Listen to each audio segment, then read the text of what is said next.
Lucas capítulo 10, versículos 38 em diante. Quem já achou, diga amém. Quem já estava com a Bíblia marcada desde cedo, diga amém. Você sabe que para mim isso é um desafio, né?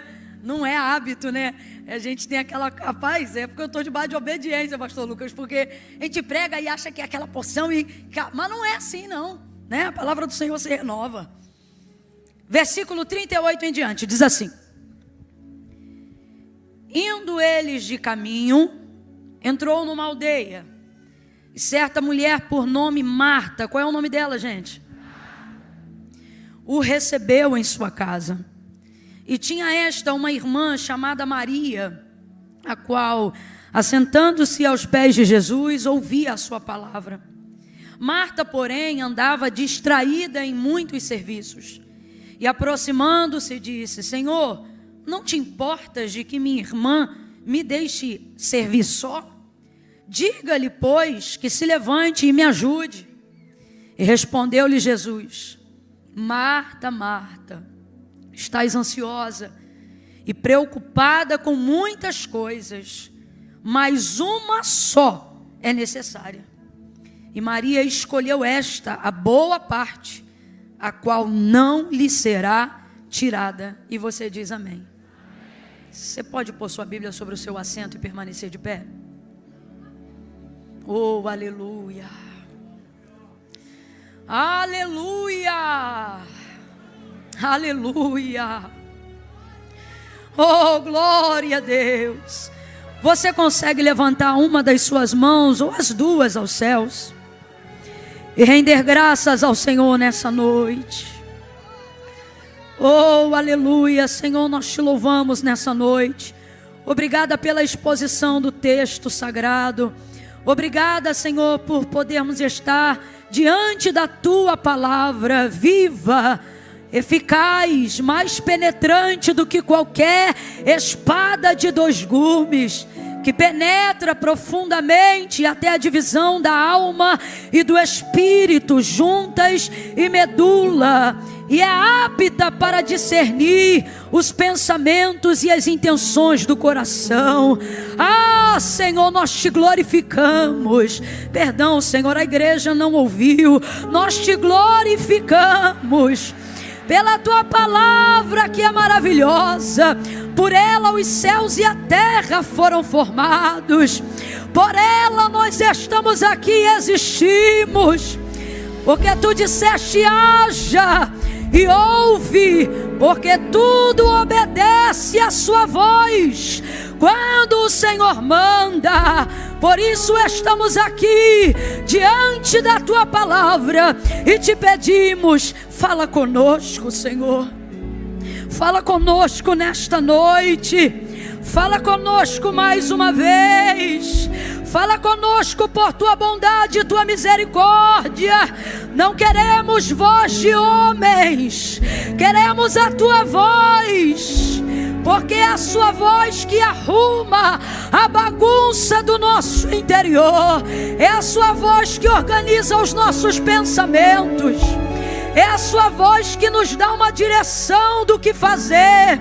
Quando o Senhor fala, a tempestade do nosso interior, ela te obedece. E ficamos como os discípulos, dizendo: quem é este? Quem é este que até o vento e o mar? Quem é este que até a depressão lhe obedece? Quem é este que até a tristeza faz saltar de alegria? Quem é este que faz o que o remédio não pode fazer? Quem é este que olha para o abatido nesta noite e diz: levanta, ergue-te?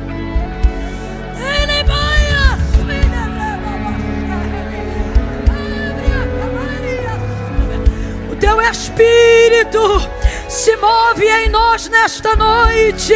Tu tens liberdade. Fala, fala e faz. Faz como tu queres. Faz como tu queres. Dá ordem. dá ordem, estabelece os teus decretos. Alcança-nos, alcança-nos por dentro, alcança-nos por dentro. Toma a nossa mente, incline a sua cabeça, entregue a sua mente. Toma a nossa mente, Senhor, em tuas mãos nesta noite. Alinha a nossa mente e o nosso coração à compreensão da tua vontade. Alinha espírito, alma e corpo nesta noite e coloca para bater em retirada neste alinhamento as dores no corpo, fibromialgia, doenças psicossomáticas. Nós te denunciamos, nós te expomos agora em luz diante da verdade que liberta. Oramos sobre a palavra, porque a tua palavra diz: conhecereis a verdade e a verdade vos libertará. Liberta, Senhor, liberta, Senhor, liberta-nos de nós mesmos, liberta-nos de nós mesmos, move por dentro. Por favor, Senhor, por favor, nós te suplicamos, tem misericórdia. Vamos, clame pela misericórdia do Senhor. Tem misericórdia, Senhor. Senhor, tem misericórdia. Se compadece dessa vida aonde o remédio não faz mais efeito. Se compadece desta pessoa que às vezes pensa que vai ficar louco, que vai ficar louca, que vai fazer uma besteira. Todo espírito homicida cai por terra agora, em nome de Jesus. Não vai matar ninguém, não vai matar ninguém, não vai fazer uma besteira dessa. Você não vai matar ninguém. Desfaz o plano, Senhor. Desfaz o plano, Senhor. Espírito de morte, nós te repreendemos pela segunda vez neste dia. Vai batendo em retirada. A vida dele não é teu lugar, a casa dele não é tua morada. Sai, sai, sai, sai, sai, em nome de Jesus, em nome de Jesus.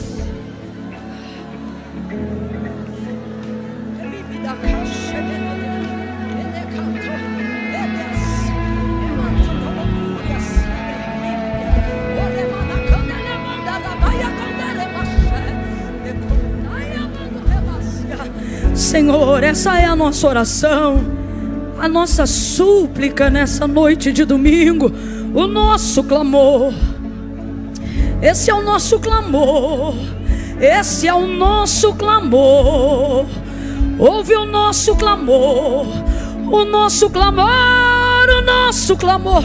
Por favor, Jesus, por favor, que a tua palavra faça o que lhe apraz.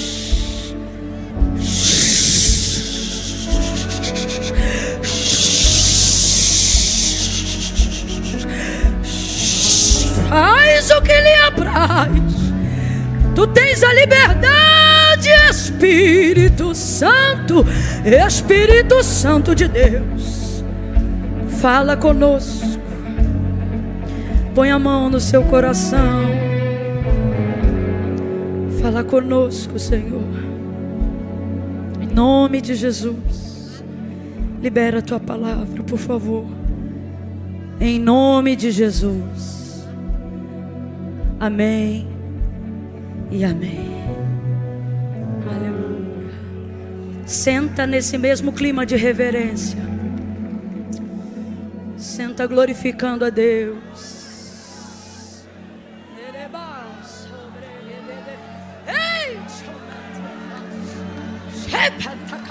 Jesus, está saindo, viu? Está saindo. Aonde houver uma porta aberta nessa igreja, está saindo todo espírito que entrou embutido para te entristecer. O domingo era como se já fosse o dia em que te oprimisse, sabe? Para segunda começar pesada. Vou voltar de novo para aquela vida, para aquele lugar, para aquele jeito. Mas não, esta segunda-feira não vai ser assim. Não, assim. Não vai ser assim. Não vai ser assim.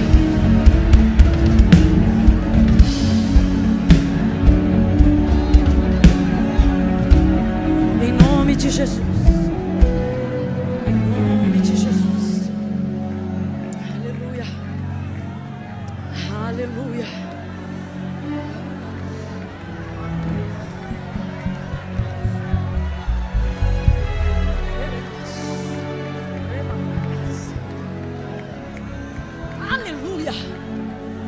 Aleluia. Aleluia. Aleluia.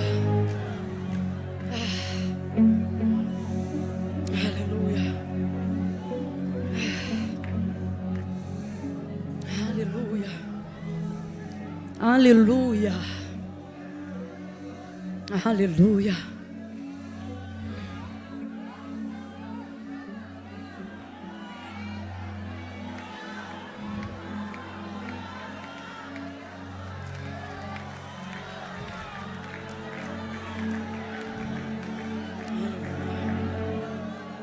Aleluia.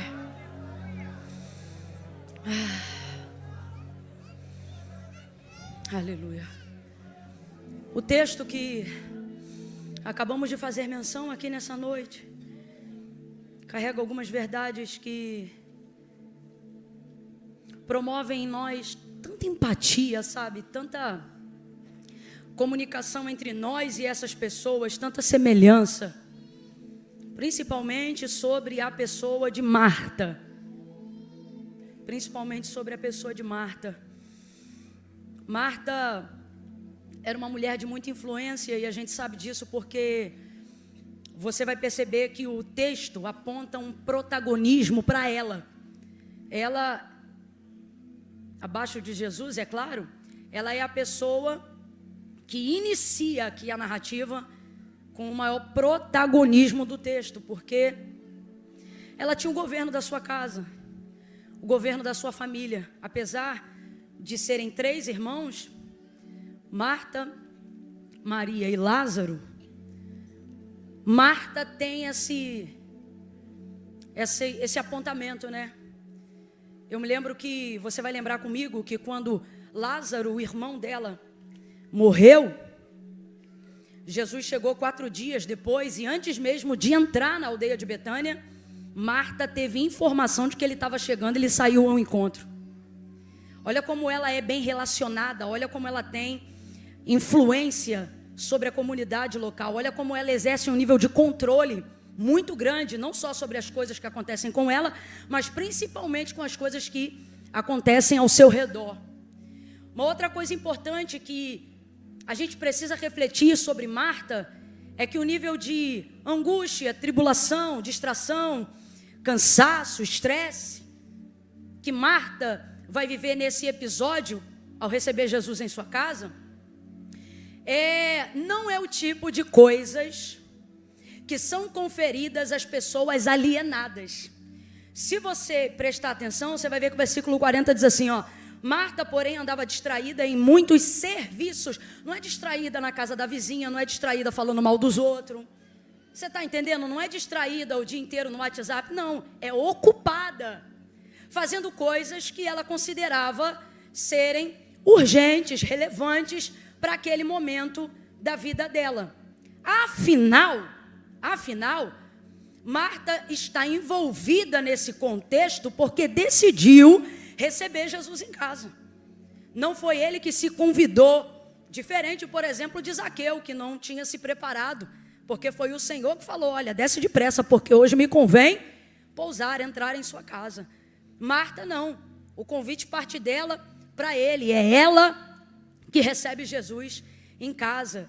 E então ela vai se ocupar de muitos serviços. Logo, eu preciso que você entenda que boa parte dos sentimentos que você tem sentido e não deveria sentir, das dores que você carrega e não deveria carregar, da maneira frenética, desenfreada que você tem conduzido a sua vida, a sua família e seus negócios, não se dão por você ser uma pessoa desequilibrada, se dão porque você quer manter o controle sobre tudo. Então, veja o contraponto dessa situação. Não é porque você é um desocupado, não é porque você é um incapaz, não é porque você é um alienado, não é porque você é um preguiçoso. É justamente ao contrário. E isso acabou te colocando nessa posição. E você perdeu o controle ao perder o equilíbrio que precisa ter para exercer essas coisas. Eu tenho que falar isso daqui, porque senão a gente rotula de Marta qualquer outra pessoa que esteja distraída fazendo qualquer coisa. Meu irmão, só use Marta como codinome se você for rotular alguém que até está distraído e ocupado, mas que esteja nessa posição trabalhando. Porque esse é o contexto da vida de Marta. Marta não é uma mulher rixosa que, como goteira, pinga o dia inteiro falando tudo o que quer e não quer. Não, veja, distraída em muitos serviços, ocupada com muitas tarefas. E isso vai pressionar o contexto dessa mulher. Agora, Marta é maravilhosa, porque esse nível de sentimento, essa pressão e tudo isso que agora, visivelmente no texto ela está passando, é em decorrência de ter recebido Jesus em casa. Certa mulher da aldeia, chamada Marta, recebeu Jesus em sua casa. E Jesus é assim. A gente olha para ele, se apaixona por ele, quer recebê-lo e levá-lo para casa. E eu sempre digo isso, você já me ouviu falar isso outras vezes e vai ouvir, porque tem toda uma diferença. Marta não deixou Jesus entrar, Marta o recebeu. E tem diferença, gente, porque deixa entrar, basta uma porta estar aberta que qualquer um entra. Mais cedo hoje aqui eu falava sobre quem ainda mora em casa que tem quintal ou que a porta dá para a rua. Deixou aberto, meu irmão, até cachorro entra. Então tem que entender isso aqui. Ela não deixou entrar, ela o recebeu. Prestador de serviço vai fazer uma coisa rápida lá na sua casa, ele entra, sai, dependendo da agilidade com que ele está fazendo o que está fazendo, não usa banheiro, não bebe água, nada. Entrou numa coisa, entregou um negócio, assinou um documento e saiu. Entrou, aí eu te pergunto, mas recebeu? Você o recebeu? Não, e é isso que você precisa entender. Você deixou entrar. E do mesmo jeito que você deixou entrar, você deixou? Receber é como? É acomodar aquela pessoa dentro de um contexto que ela não tenha vontade de ir embora, de sair. É uma mesa posta, é um café, é um almoço, é um negócio que ela quer comer, é uma água que você oferece para ela beber, é a limpeza de um banheiro para que ela tenha conforto em usar. Então, receber dá trabalho, receber Jesus gera uma demanda. E a maioria das pessoas que não querem essa demanda, mas querem Jesus, veem ele entrar por uma porta e sair pela outra.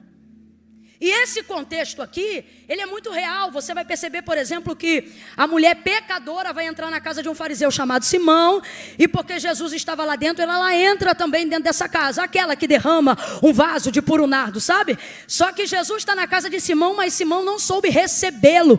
E como que a gente sabe disso? Porque essa mulher que não era da casa, quando chegou na casa, derramou esse óleo perfumado, enxugou com os cabelos, porque ela chorou sobre os pés dele com as suas lágrimas. E aí Jesus vai olhar para Simão, que está vendo a cena da recepção daquela mulher pecadora diante de Jesus, e ele vai pensar assim, o Simão, que é o anfitrião da casa, que deixou entrar, mas não recebeu.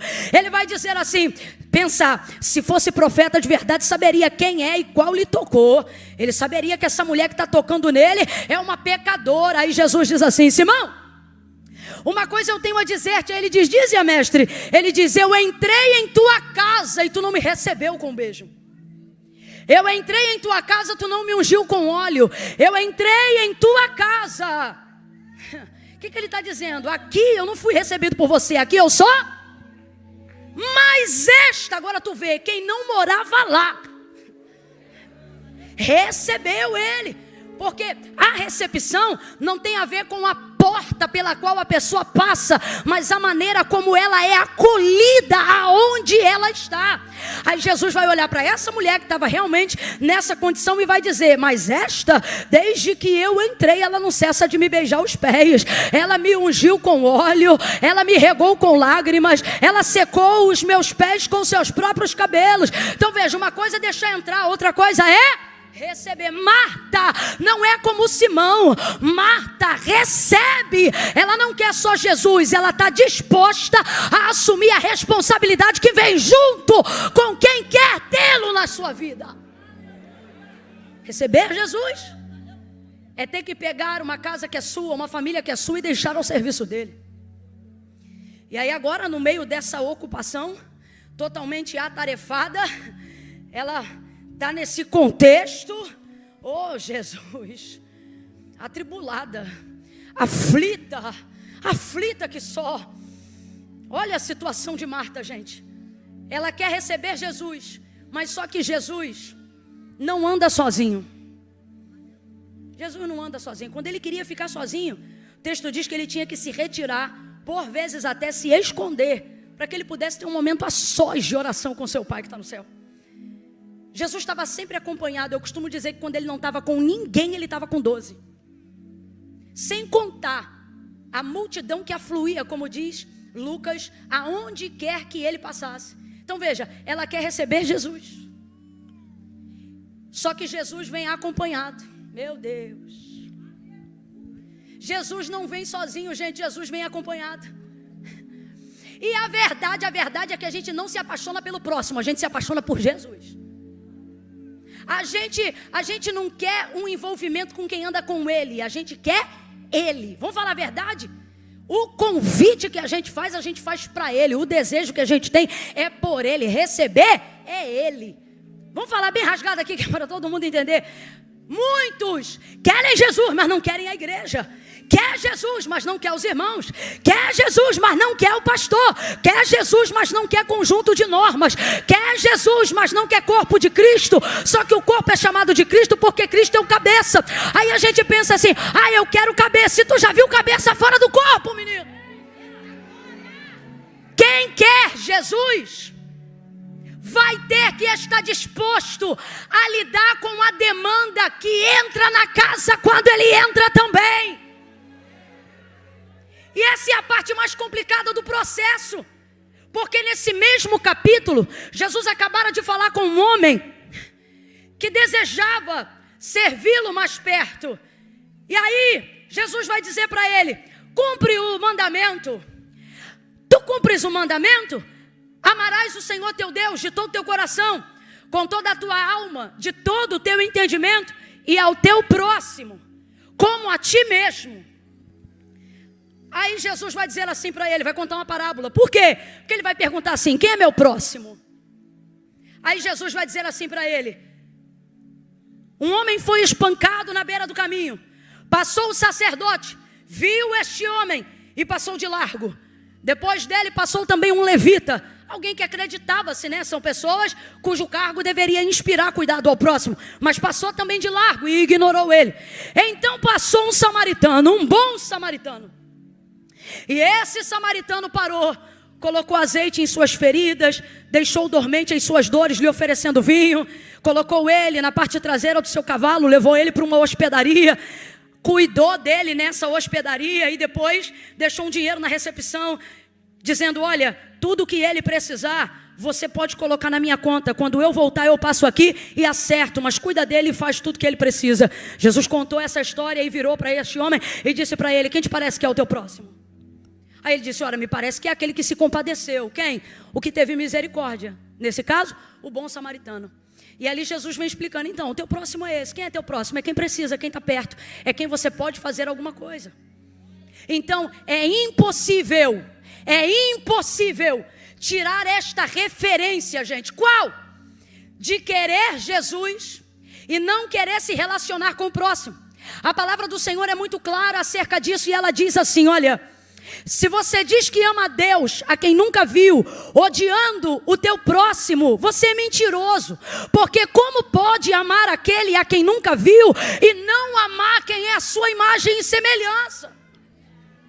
Então decide: ou você não conhece a Deus, ou você não ama seu próximo, porque as duas coisas não podem caminhar juntas. Camille, o que amor tem a ver com esse contexto? Tem a ver com todo o contexto da carga emocional que você está carregando na sua vida hoje. Esse estresse, essa falta de empatia, essas dores, essa vontade de vencer na vida, que só coloca você para se tornar um ativista, seja religioso ou seja escravo do dinheiro lá fora. Por que que isso acontece, gente? Porque não há mais espaço no nosso coração para ocuparmos-nos de maneira saudável com as demandas de quem está ao nosso redor. Desenvolvemos a ideia de que é possível viver Deus, ser salvo, sem me preocupar em absolutamente nada com a circunstância das pessoas que estão ao meu redor. Então eu vivo para mim, eu canto para mim, eu prego para mim, eu tenho ministério para mim, vou à igreja para mim. Quantas orações você fez pela sua família hoje?